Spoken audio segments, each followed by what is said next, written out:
Where to spend and where not to spend, and how to spend it, for what areas, I would say.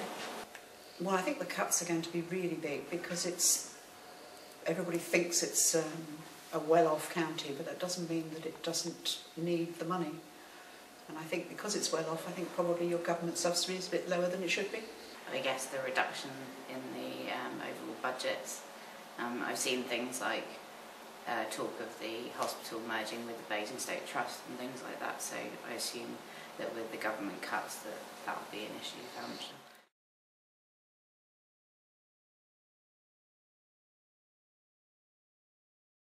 Key priorities are looking at existing areas with regards to what they're spending at the moment, and perhaps finding better ways of providing those services at a reduced cost rather than cutting the services. In other words, doing a little bit of shopping, doing a little bit of self-management. I think it's not so much what they're spending it on, but the ways in which they choose to spend it, if that sort of makes sense. So rather than try and cut what they're spending, maybe try and make it more efficient so that what they are spending is dealt with better and things like that. I think perhaps you could streamline services and the general sort of bureaucracy of things rather than the services provided to the public.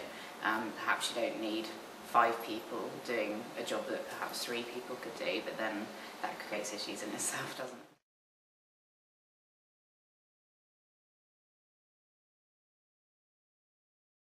I mean, obviously, first of all, they need to look at what they're already spending and try and sort out any wastage or money that could be better spent in other ways. And then after that, it's a case of hard decisions and prioritising things that need to be spent and or not spent.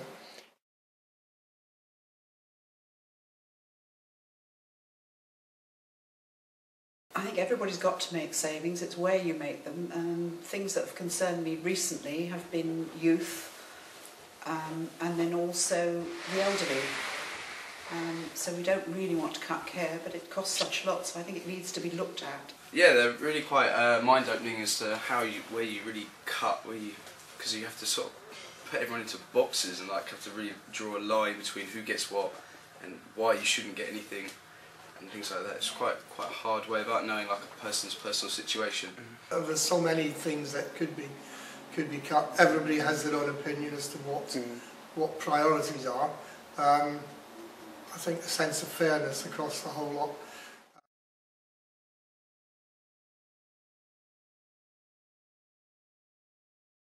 You need to protect the people that can't really protect themselves, I think, and they're the most vulnerable people, and a lot of the time they're the people that get treated the most unfairly. Throughout my life, I've come into contact with vulnerable people. A lot of my family do charity work, and I myself have done charity work.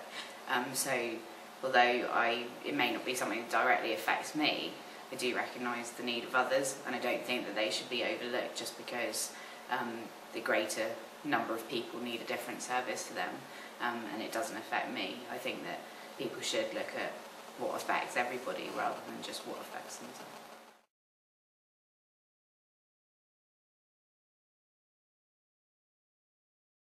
I think certain things could be outsourced to either a government thing or possibly to private companies to save some money, but I think the danger with doing that is that you then lose control of what's going on in your area, so it would have to be, if it is done that way, under strict guidelines. I think as long as it's quality control and the service doesn't disappear altogether, that there shouldn't really be any problem with providing it through other service providers.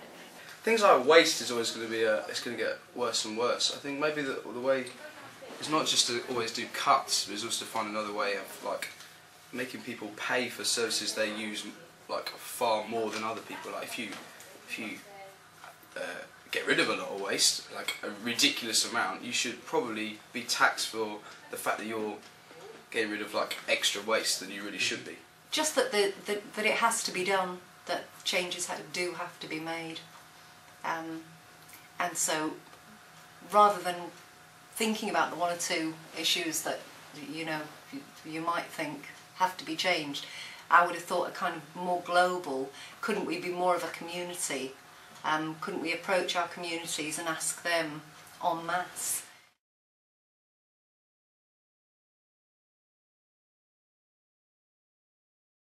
So it was interesting to go back into the room and realise that out of the 3 different groups, that actually collectively we pretty much made the same decisions, and I think that's an important thing for the council to take away.